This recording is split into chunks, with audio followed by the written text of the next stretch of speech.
and welcome to my walking tour through Yoyogi Koen. I'm Annika, your garden expert in Tokyo and around, and I'm taking you with me through this huge park in Tokyo.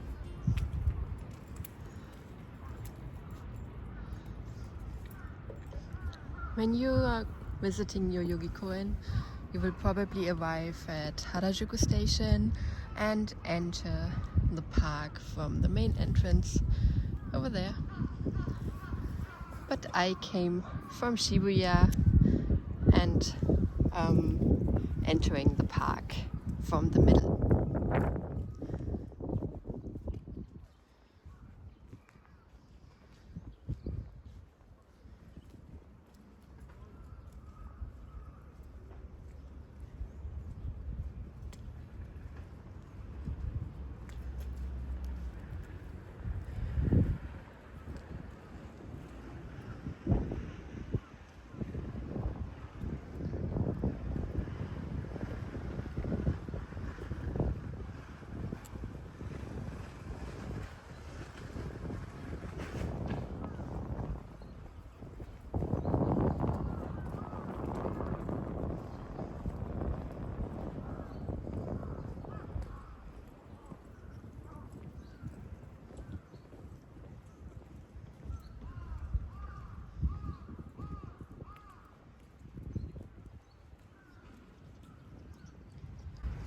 I'm filming with my iPhone today, so the footage will be a little bit more shaky than usual.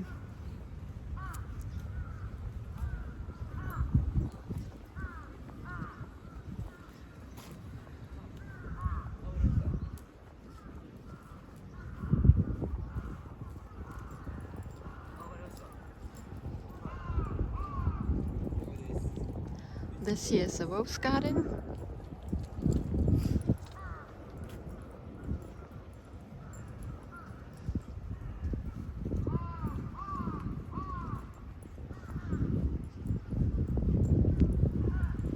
And right over here are the cherry trees.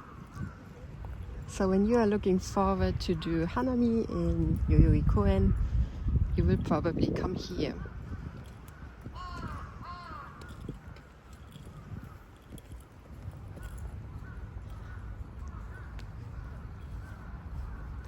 Here's a map, and here's Harajuku Station. Here's the gate, and when you walk straight, you will come here.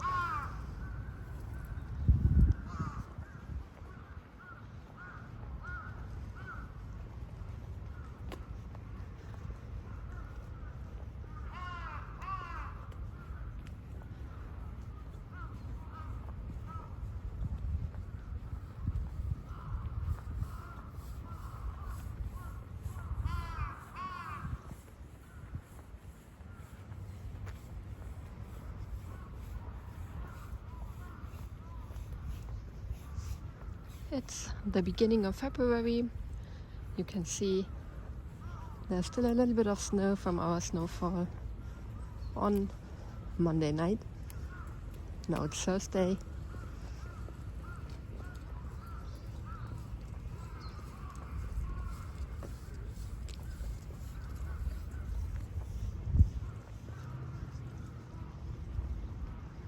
But the weather's really nice again. And we have almost 9 degrees Celsius plus.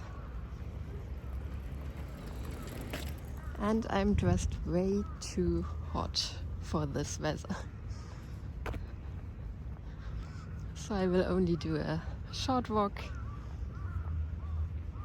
telling you the main points.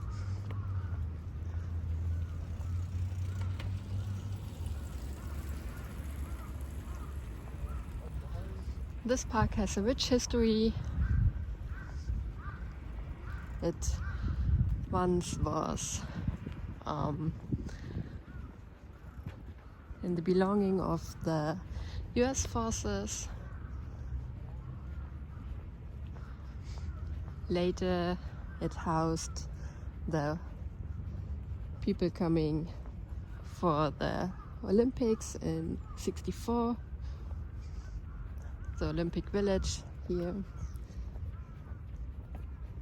And it is said that the first flight in Japan took place here, and there's even a monument for that over there.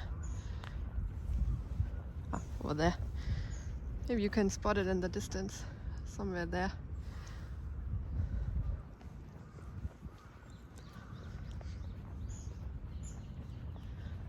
It was actually only a short hop. No real flight, but it still was counted as that.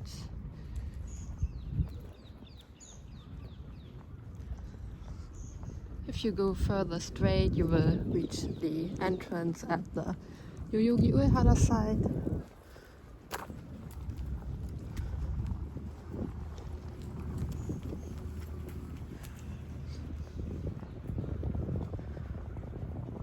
But I don't want to do the whole route, the long route, because I still have to work later.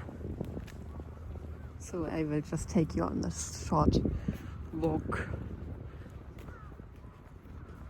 Over there you are seeing workers who are inspecting the trees.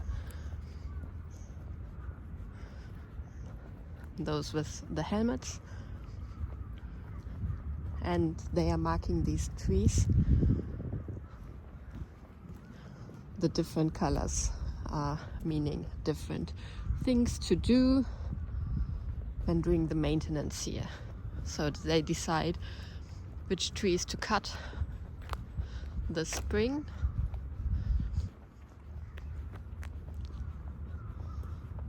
Sometimes they even decide to cut a whole tree down out of safety reasons.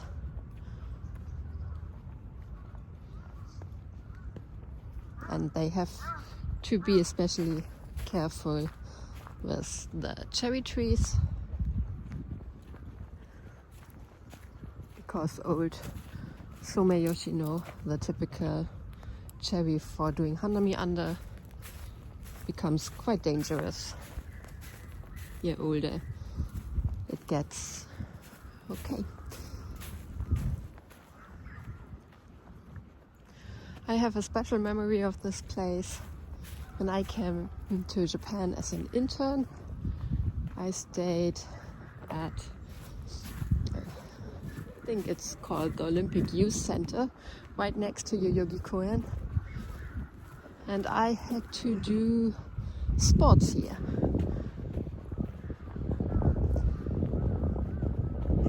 I had to jog around this area.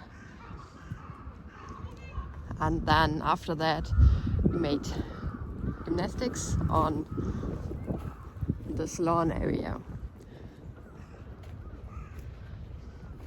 I was in very bad shape back then, even though way younger than now, and it really hurt.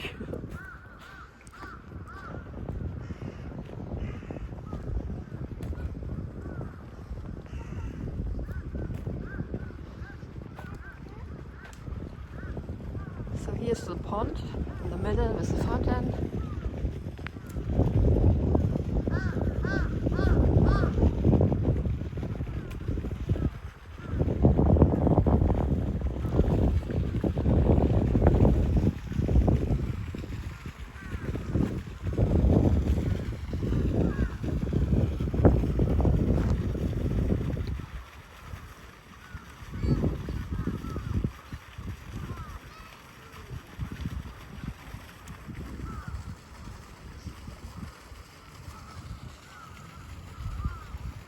It's said that it's closed for maintenance and they want to clean the pond, with the main works taking place between February 19 and 22.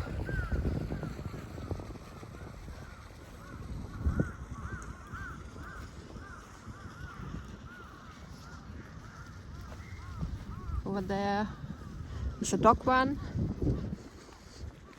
It's the only place in Japan, in the city here, where you're allowed to have your dog off the leash. and it's separated in different sizes. So if you have a big dog, it gets separated from the very small dogs. But you can't just go there. You have to sign up for that before.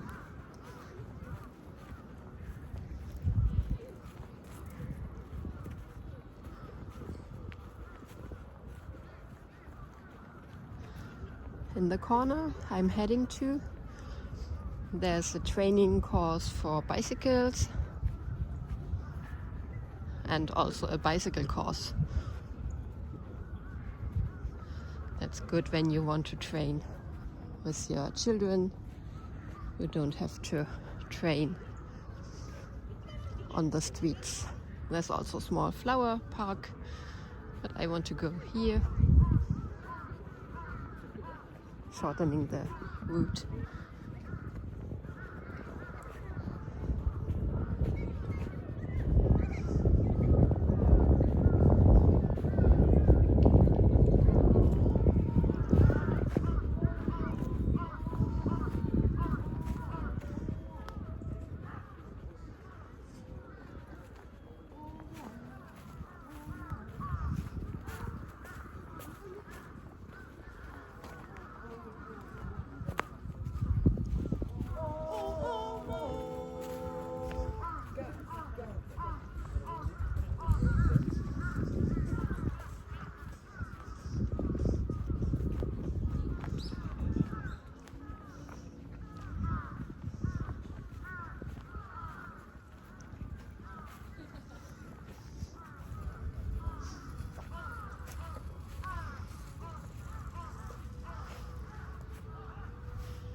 An early Sakura.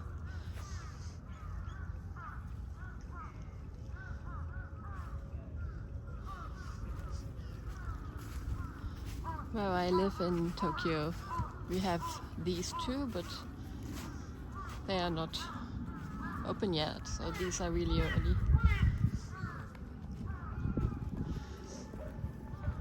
Can't tell you which variety it exactly is.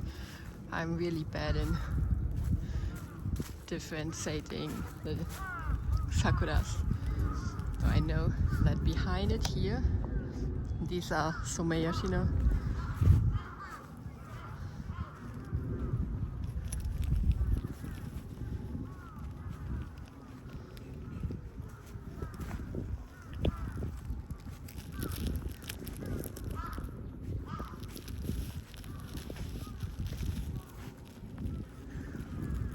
The tree at my place is a Kawazu Sakura, but there are other early flowering Sakuras too.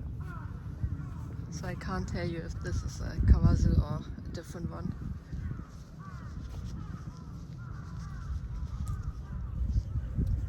I would need to look it up.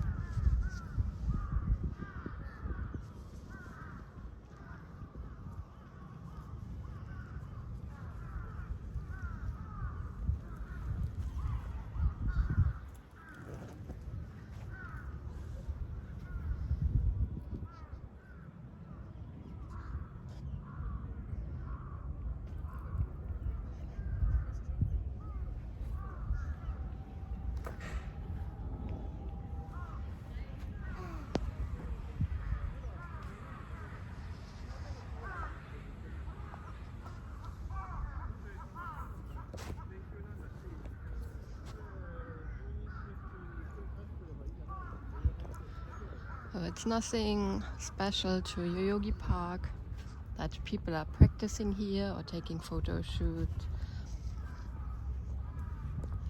You can actually find that in all these bigger parks in Tokyo. They are all quite similar, especially for practicing musical instruments, because you can't do that at home.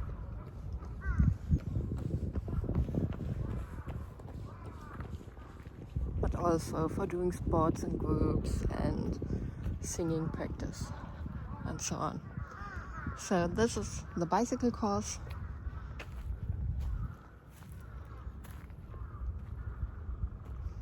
It's only a simple round course, so nothing cool like Showakin and Koen also.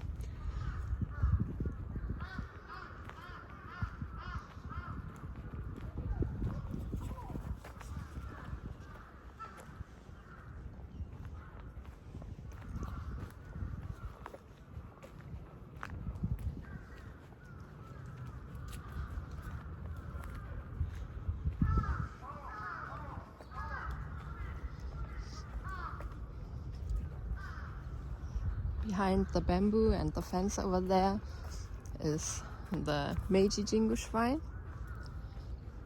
but there's no direct connection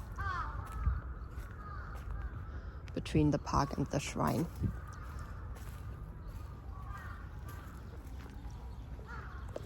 And over here is another fence, and behind that one is a bird sanctuary, a place where the birds cannot be disturbed by humans.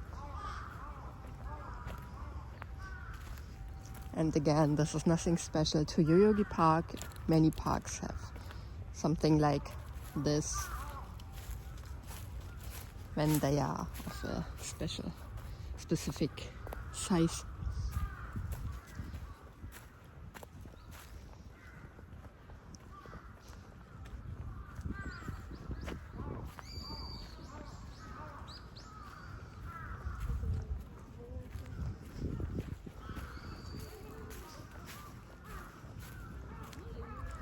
And now we are coming closer to my favorite part.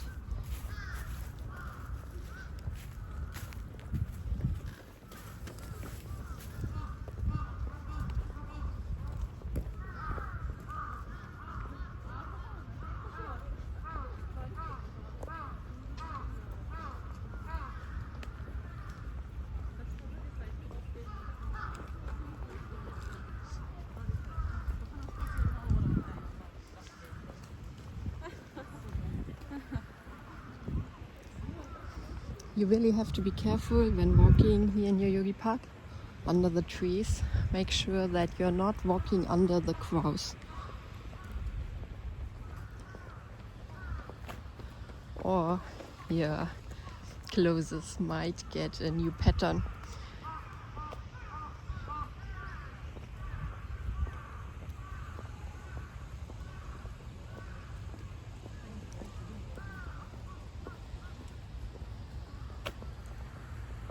So from here you can view the birds, and usually you always have people like these three around who are there to take pictures.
Now we are coming to the remains of the Olympic Village.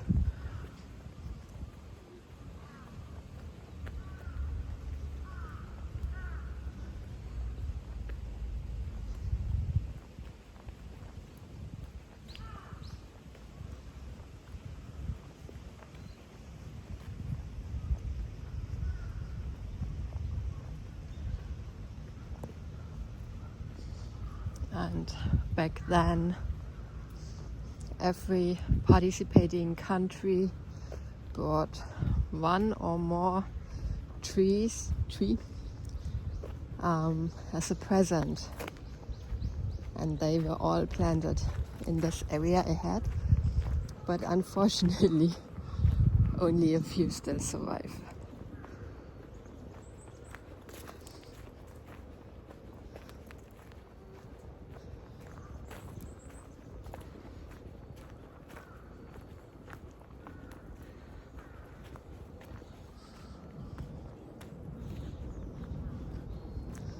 So this is where they were planted. You can see one fell.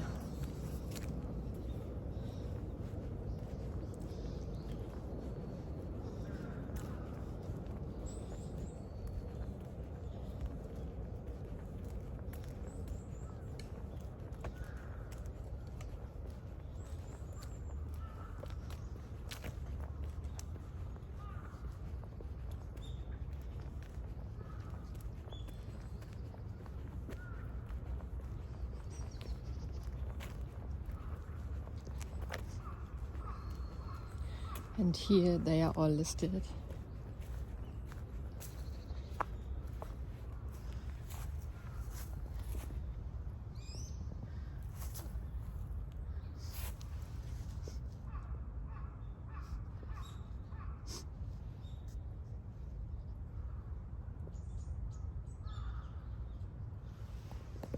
Okay, doesn't look to me as of all the countries gifted a tree.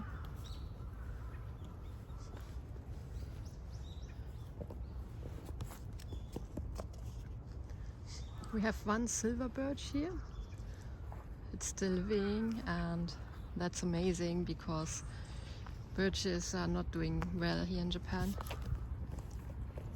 Better not in Tokyo, not Japan.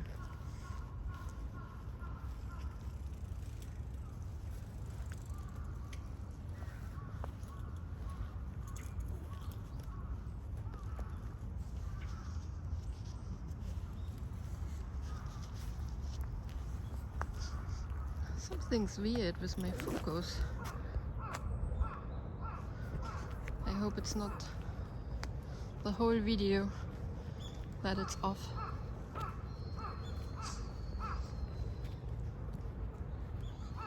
Yeah, and the people participating in the Olympics were housed in these buildings.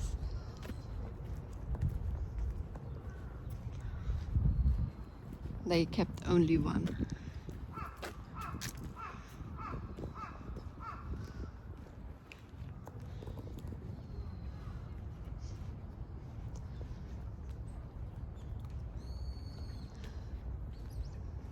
I think way cuter than the housing of the 2020 Olympics, but yeah.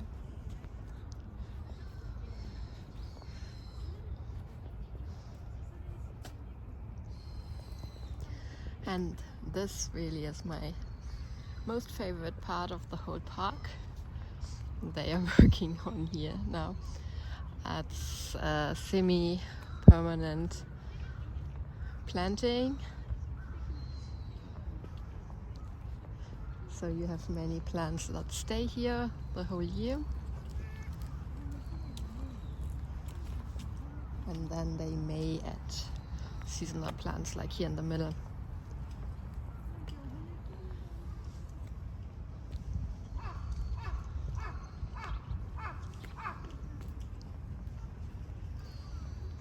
Here in Japan, they do not really know these kind of plantings.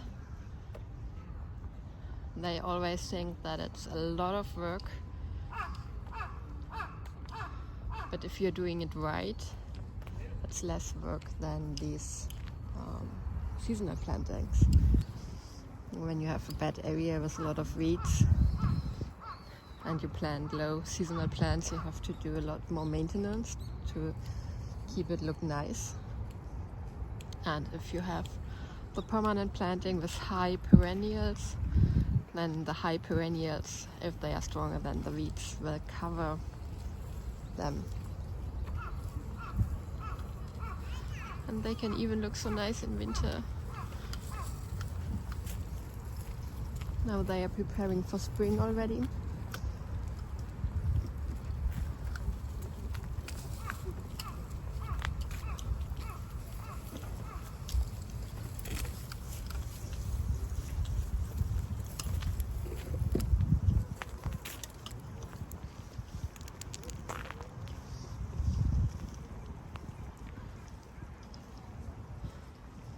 So you keep the finished flowering buds over winter because they also have a decorating effect. And then before the plants grow anew, you cut them.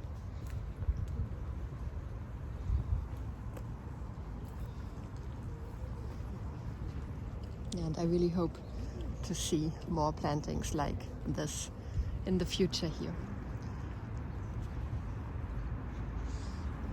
Okay, now we are at the gate towards Harajuku Station.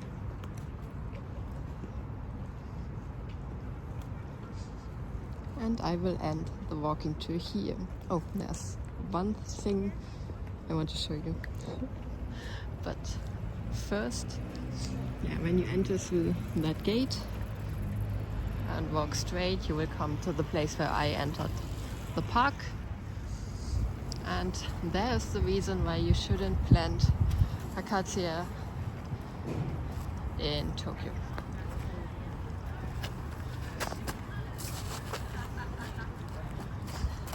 You can see even with staking, the tree fell.